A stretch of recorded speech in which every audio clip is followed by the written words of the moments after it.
嗨，大家好，欢迎回到百思牌大鱼视角频道，我是杰瑞。在开始今天内容之前首先要值此除夕之际，祝大家兔年大展宏兔，大鱼祈愿，新年愉快哦。好，今天呢继续为大家讲解2023年喜马拉雅钓具更新的看点和槽点。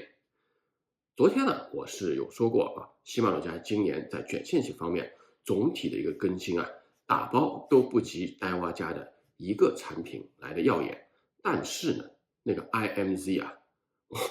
在昨天的那个冲头的这种反应咬口之后，沉下心来，你真正的想一想，这个实用度它的耐久性能有多少？然后再配上它那个令人咋舌的价钱实在是让人望而却步。那反观喜马拉雅的更新今年它其实是有非常明确的主题一个呢就是两个极端化其实特别是像卷方面的话，一个呢是 BFS 的更新第二个呢就是它有非常针对性的在做一些大饵方面的钓具更新不管是卷还是钓竿都呢有很多是应对大饵项。然后另外一方面的话，如果你仔细看这个喜马拉雅的更新特别是卷线系列的更新的话，它有许多更新其实真的去挖掘一下的话，发现它还是有非常跟以前非常不同的这种所谓叫革新性的更新的。好，所以废话不多说，接下来就切入正题吧。喜马拉雅淡水卷线器今年最引我注目了。首先要从 Calcula Conquest MD 开始，这个 MD它代表的是 Monster Drive， 也就是专门的大物应对也就是符合我刚才提到的喜马拉雅今年卷线机更新的一个大主题，就是大物大饵应对。这次更新呢，它主要是300、400和301、401型号的，也就是左右手卷的上一次更新的话，它是2018年，所以5年一更。先来看一下它的整体外观首先我们注意到，像这个的话，它应该是所谓叫今年的新的款式叫 Long Handle， 就是 LH Long Handle， 它是加长手把，然后加长手把，而且同时它的握腕也改成了那种加长型的。然后看一下它今年的这个指标微齿轮，然后 Kagan Body然后 Infinity Drive X Protect， 然后 Silent Tune、SBS MD Tune、Compact Body， 这个是 Exciting Drag Noise， 然后 S3D SARB 还是 OK。跟以往的比的话它前一代比的话这个 Infinity Drive 绝对是没有的，然后那个 X Protect 也是没有的，然后这个 SVS MD Tune 也是没有的。跟现役的200100这个 Conquest 比的话，这个 X Protect 和这个 SVS MD Tune 这两个是非常特别的，应该说只有这个今年的2023 MD 才有的定价是64800，然后3月份上市。首先它这边说的就是它的一个回卷的速度，这一次它出的300、400系列全部都是 XG， 速比是7.5比1是非常非常快的。然后它因为加大了这个线轴的直径，所以说它回卷的单卷最大回卷长度是101厘米一卷的话就是1米多。它在外形方面呢，又是做了这个在所谓叫做 S Compact Body在整个轮廓上面又是减小了一点点让这个大型号的这个卷线器在手里面的握持感更加舒适。然后呢，它这边就是主要讲的它现在 MD 的型号里面有2个型号一个是Long Handle 长手把型号然后配的是这种握腕，然后另外一种就是一般的短手把是45毫米，长手把是51毫米半径配的是一般的这个平扁的型号我想的话大家看到这边的话，估计大家都会做一个无脑选择，就是我要买这个型号的话，肯定会选这个长手把型号的，特别的酷，感觉看上去。然后它这边的话是专门在讲它那个 SVS MD Tune 就是大家知道 SVS 的话是喜马拉雅的一个离心刹车的一个代号一个标志。从前面有那个一般的 SVS 然后再到 SVS Infinity， 对吧？就是我们现在大家都知道的无级可调的外部可调离心刹车。然后这个是 SVS 的 MD Tune。首先呢，看到它的离心刹车呢，它这个离心刹车豆用的是一种传统式的，而且呢它是8个，上面呢是有编号。其次呢，在一个外部可调的按钮，大家可以看到，它把这个外部可调的按钮是放在了它的手把一侧，这一点是基本上是前所未有，这是非常非常奇特的一个更新。而且如果你仔细看它的一个介绍的话，它告诉你这种离心刹车豆大家都知道这是不能从外部调的一般就是里面开几颗豆这种呢是可调的，但是它没有这个2级的一个离心刹车，这个可调的刹车它用的是一个磁力刹车，所以这一点非常非常的奇特。整个一个系统它放在一块儿，这个就叫做 SVS 的叫 MD Tune 啊，这是离心刹车豆加上它的磁力刹车。然后呢，离心刹车豆第一呢，用开那么多的话放那个8颗的话，大家知道以前在那个它的 Scorpion MD Tune 上面用的也是这种8颗豆啊什么的这主要是应对这个大耳设计哈，包括那个 Bantam 的今年的话它也是有加大豆子的那个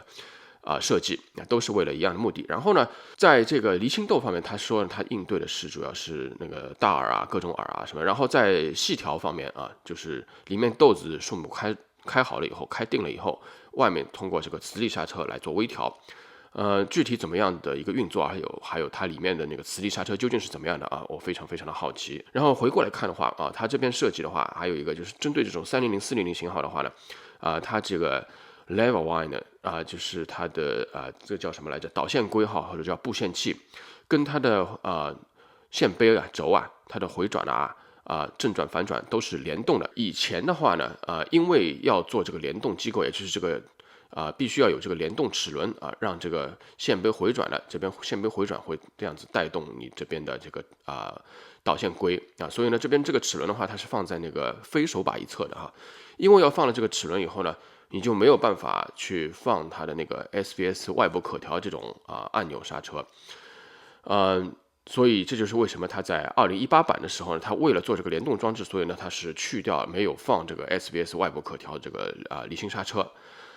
今年的话呢，它为了改进这一点所以说呢，它是在手把这一侧加了这个磁力刹车的调整，所以呢，这是它整个一个 SVS MD Tune 的一个设计的根源，应该说。再接下来呢，关于它这个8颗离心豆的编号问题当然它因为是要放这个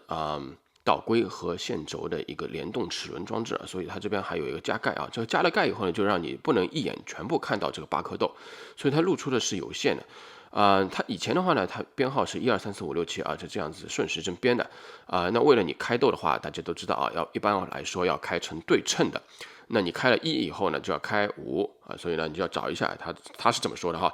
它现在编的话呢，就是把对称的就编成连续的2个数字，比如说1，它对称就是2，然后3的话，它对称的就是4就是这样子就是号称呢让你找的方便一些说老实话呢，这个实在是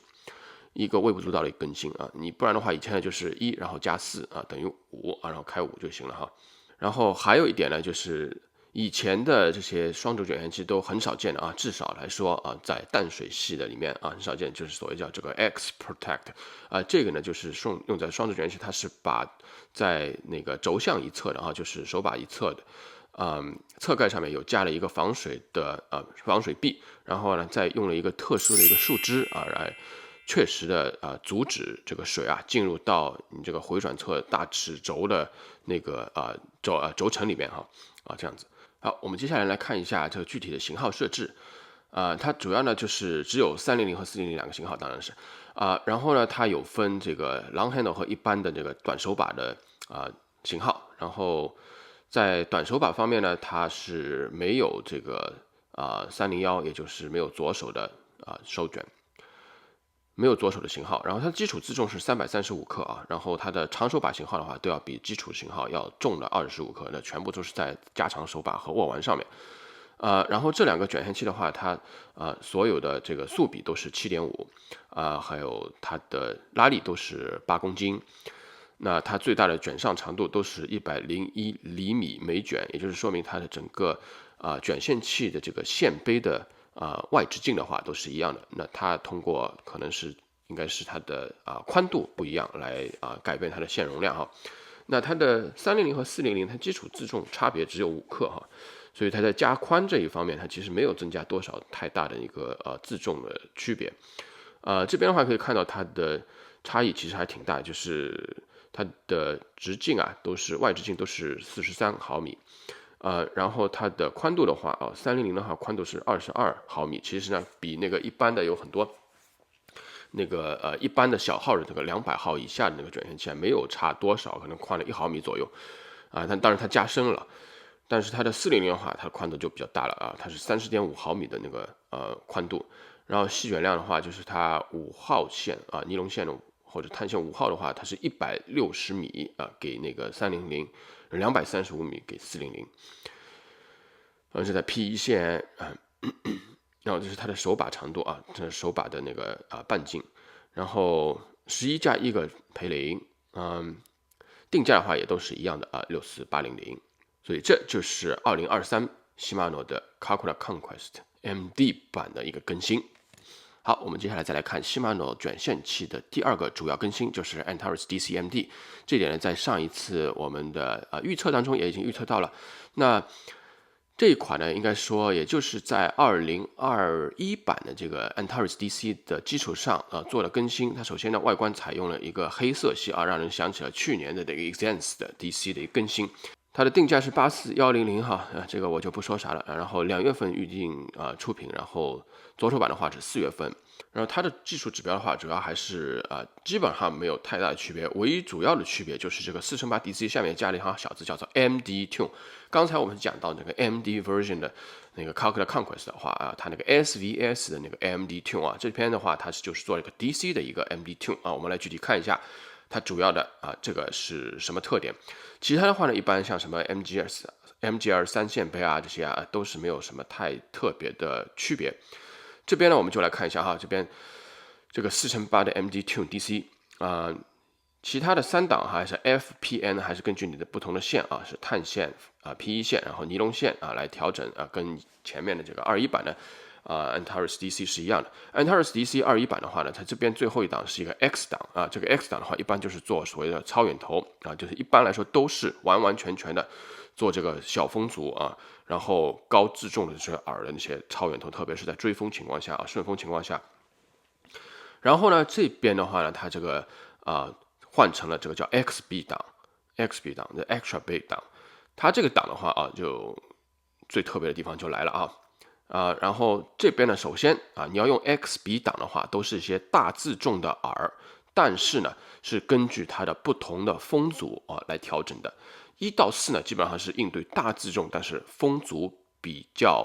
非常小，应该说风阻相对来说比较小或者非常小的这些耳这种耳的话，抛投是非常非常方便的。所以呢，它这个1到4在 XB 档的底下1到4的力度它都是力度要比一般的 F 档还要小然后呢，5到8这个 XB 档底下的5到8档都是针对一些大自重但是风阻非常大的那些耳来的特别是那些什么大型的 crawl beta， 就是那种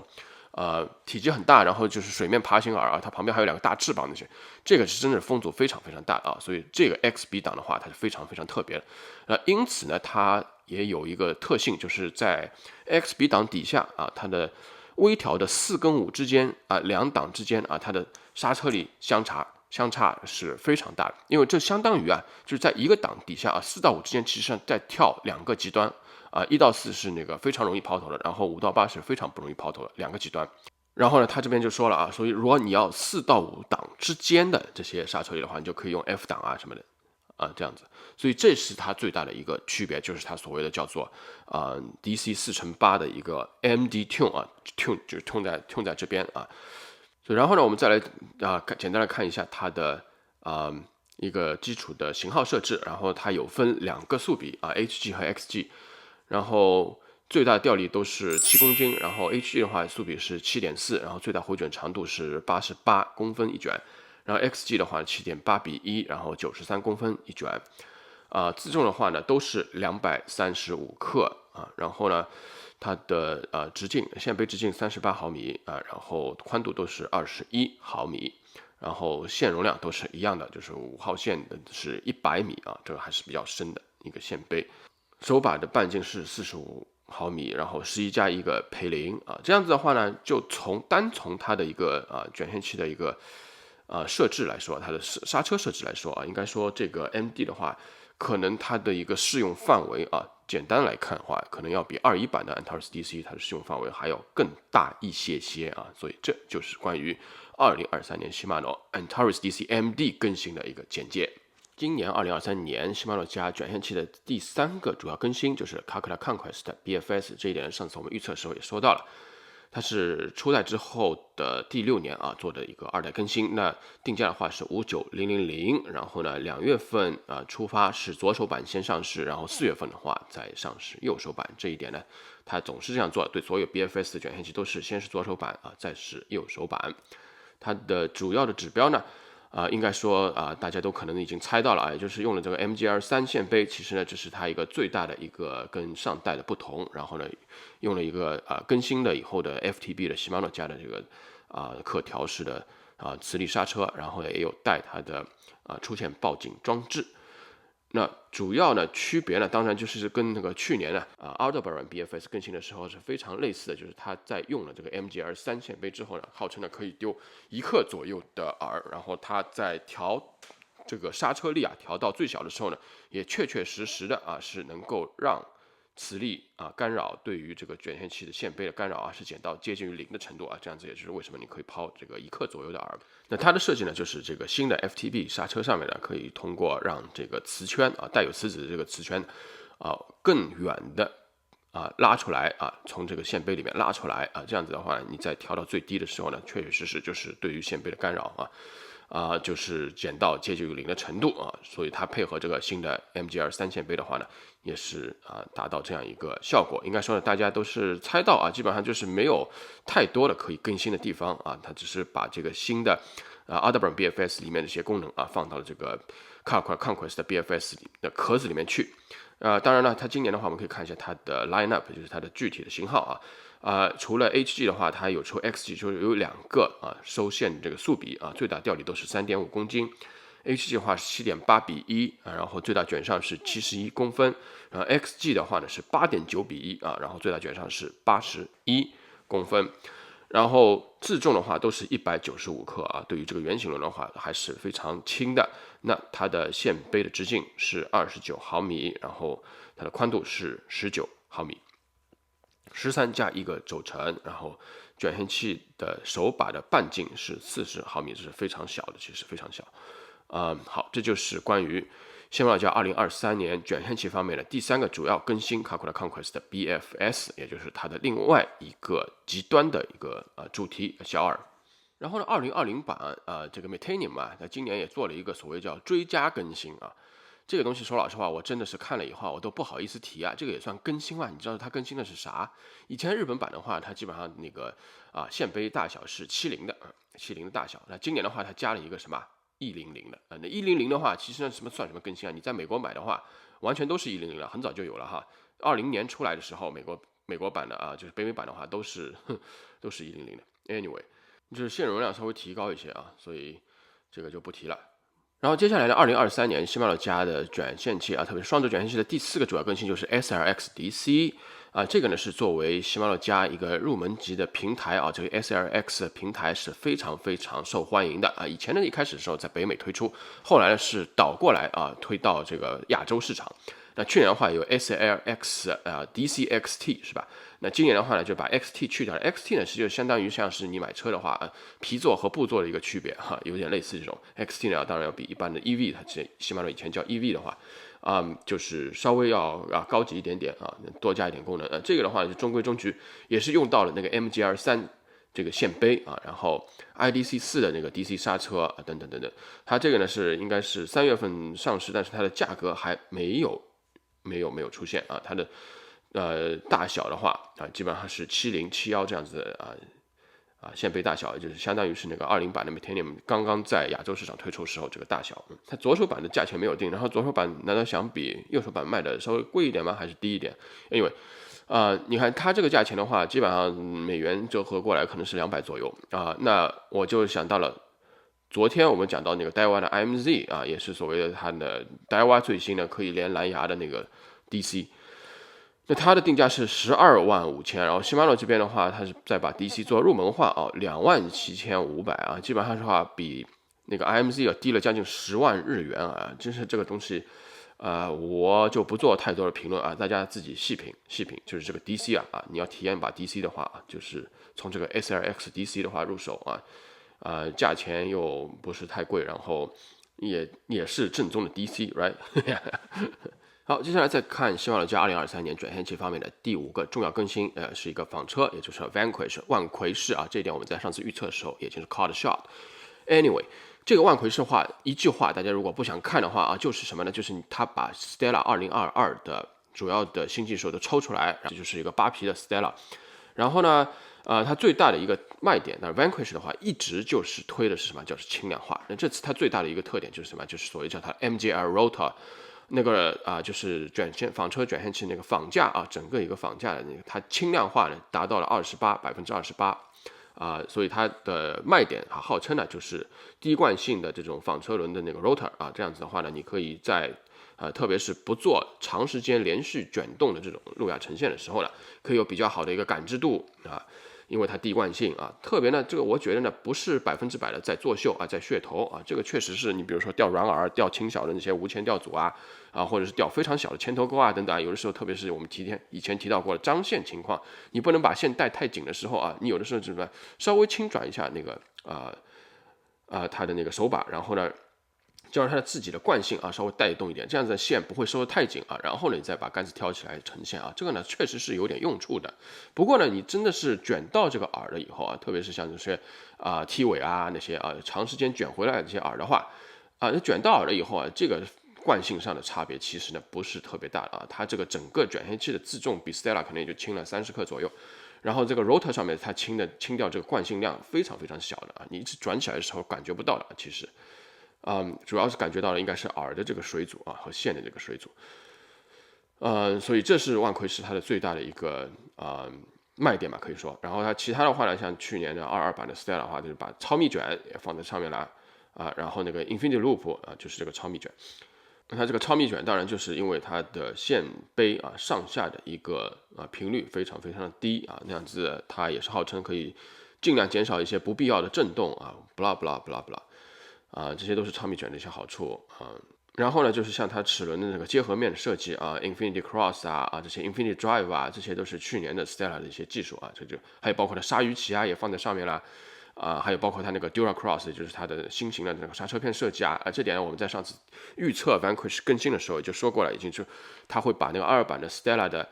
主要在齿轮方面还有它的卸力刹车片方面的一些技术下放到这个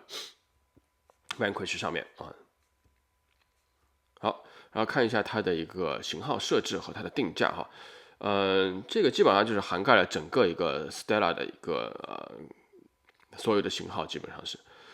它的自重的话呢确实是稍微是有点优势的基本上像每一大档的一个自重都要比 Stella 要轻了大概30克左右但说老实话，真的是你拿在手里面30克有些人会说我会感觉得出来 OK， 那是每个人不一样然后这边呢，它的具体介绍也可以看出来，这个 Vanquish 的话，它主要的轻量轻在什么地方？它首先所有的本体它都是镁合金的。那 Stella 的话呢，它到了高力度的卷线器、大型号的卷线器的话，它身体呢用的是铝合金的。然后呢，这边还有一个就是它的 rotor， 它用的都是 CI4， 也就是它所谓那个 MJR 线架MJR 线架它减轻那个28%那个惯性或者说自重的话用的都是 CI4 不是金属的 OK， 这就是两个地方它大幅度的来减少这个 Vanquish 的一个自重。然后我要吐槽的一点就是它的一个定价你可以看一下它这个定价是什么6万5然后 all the way 到6万8日元。那 Stella 的话它定价基本上就比它可能高了将近100美刀左右吧。这个东西的话我觉得实际上它的那个差别真的不是特别大，真的不是特别大。所以说昨天在跟网友聊天的时候也就说到了这个东西它的一个怎么说呢，它这个定位有一点奇特你如果再便宜再差个50块钱的话，那可能差150美刀一个档次的话，那可能有些朋友就会觉得这个还是比较值，因为它大部分的那个 Stella 技术下放又轻这样子。但是差那个100美刀左右，而且汇率如果换一换的话，有的时候100美刀也不到好了，这就是2023年喜马拉雅总体的一个卷线器主要更新的简介我不知道您听了以后最感兴趣的是什么其实对我来说我最感兴趣的其实是它的 Capra Conquest MD， 因为它从来没有过喜马拉雅是把这个离心刹车加上磁力刹车也开始干这个事儿了。那像它这个 DCMD 的话这个东西的话说老实话呢区别不是特别大就是它只有一个 XB 档里面加了一些新的花样里面然后它的适用度当然它可能会比较大说老实话的话，如果您现在还没有进那个 Antares DC 21版的话，其实你倒是可以进一个那个 MD 来玩的MD 的话，那你有的时候玩大耳什么，它可能更针对性好一点，我猜那 Vanquish 的话，主要就是它的产品区分度不是特别大。然后那个 BFS Calcula Conquest 的话呢，它改的真的不是特别多啊，基本上没有什么改进啊。然后呢，还有就是 SLX DC 的话，这个呢应该作为一个新的这个入门级的这个 DC 啊，还是会比较抢眼的啊，会用的比较多啊，走的量会比较大。最后的话是那个 Metanium 的100这个更新的实在不算是更新对我来说。然后 Metanium DC 今年又没有更新啊，所以这点的话我非常生气啊，后果很严重啊。我希望它最好呢是憋点什么大招出来啊。当然，如果它也是搞一个什么 App 蓝牙连的那些啊，那个我不会太感兴趣。好 ，Anyway，这就是一个简单的播报啊。如果您有什么问题或者是想法，请在留言区见哦。好，还是再次祝大家兔年大吉啊，阖家幸福安康。然后呢，新年愉快，3点水的鱼哦。大鱼奇人，我们下次再见，拜拜。